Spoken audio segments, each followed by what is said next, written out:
Assalamualaikum warahmatullahi wabarakatuh. Sampurasun. Kumaha damang barudak dinten ayeuna? Dinten ayeuna urang tepang deui dina mata pangajaran basa Sunda. Urang lajengkeun materi anu minggon kamari nyaeta materi ngeunaan pupujian. Mangga siapkeun buku catetanana sareng ngaduaa heula luyu sareng kapacantenan masing-masing. Udagan dina laungan ayeuna nyaeta hidep tiasa ngajelaskeun eusi pupujian luyu sareng kaidah-kaidahna. Oge nangtukeun ciri pupujian luyu sareng kaidah-kaidahna. Eusi pupujian. Mangga regepkeun pupujian anu sapada ieu anu baris dinadomkeun ku ibu. Eling eling umat muslimin muslimat, hayu urang sholat berjamaah isya, restu kawajiban urang keur di dunia, pikeun pibekeleun jaga di akhirat. Tah, sok ayeuna naon cik pupujian atanapi eusi pupujian anu dihaleungkeun ku ibu nembe.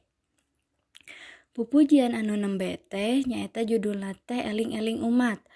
Luyu jeung judulna, eusina oge mepelingan atawa ngelingan ka urang salaku umat muslim pikeun ngalaksanakeun sholat berjamaah.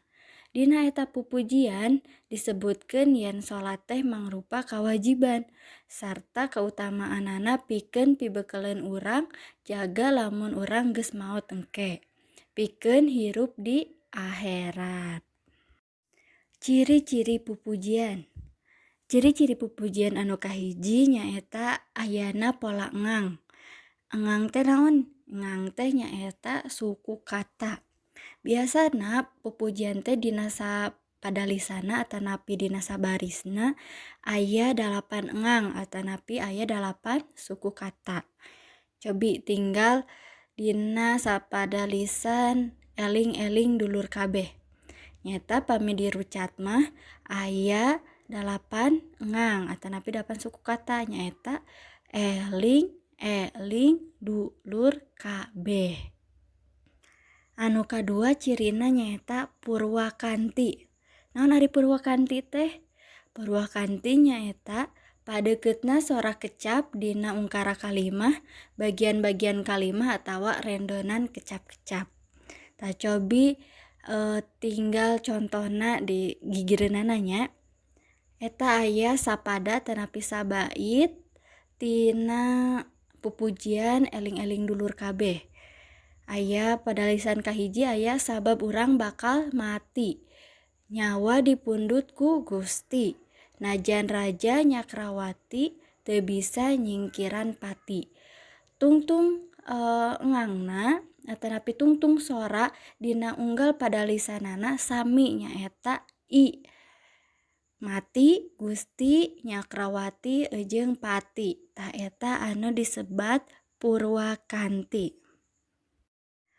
Unsur-unsur pupujian. Unsur pupujian aya 4. Anu kahiji nyaeta tema. Tema ngajelaskeun hal pokok atawa hal nu ngajiwaan eusi rumpakana. Jadi naon maksad atanapi inti tina pupujian eta teh naon. Anu kadua aya rasa. Sikep nu nadomkeun kana pokok pasoalan nu aya dina pupujian nyaeta ngungkapkeun rasa kasedih, nalangsa, hanjakal atau sanes kantena. Anu katilu aya nada. Sikep anu nadomkeun pupujian kunu ngaregepkeunana nyaeta mapatahan, sombong, pikarunyangan atanapi anu sanes kantena. Anu pamungkas nyaeta amanat. Pasoalan nu ditepikeun kunu nadomkeun. Janten amanat naon sih atanapi pesan naon sih dina pupujian eta teh tinu nadomkeun kanu ngadangukeun eta pupujian. naon anu hoyong ditepikeun atanapi anu hoyong didugikeunana kanu anu ngaregepkeun. Laungan ayeuna dicekapkeun sakitu wae. Mugia tiasa katampi, mugi aya mangpaatna. Hatur nuhun kana perhatosanana. Wassalamualaikum warahmatullahi wabarakatuh.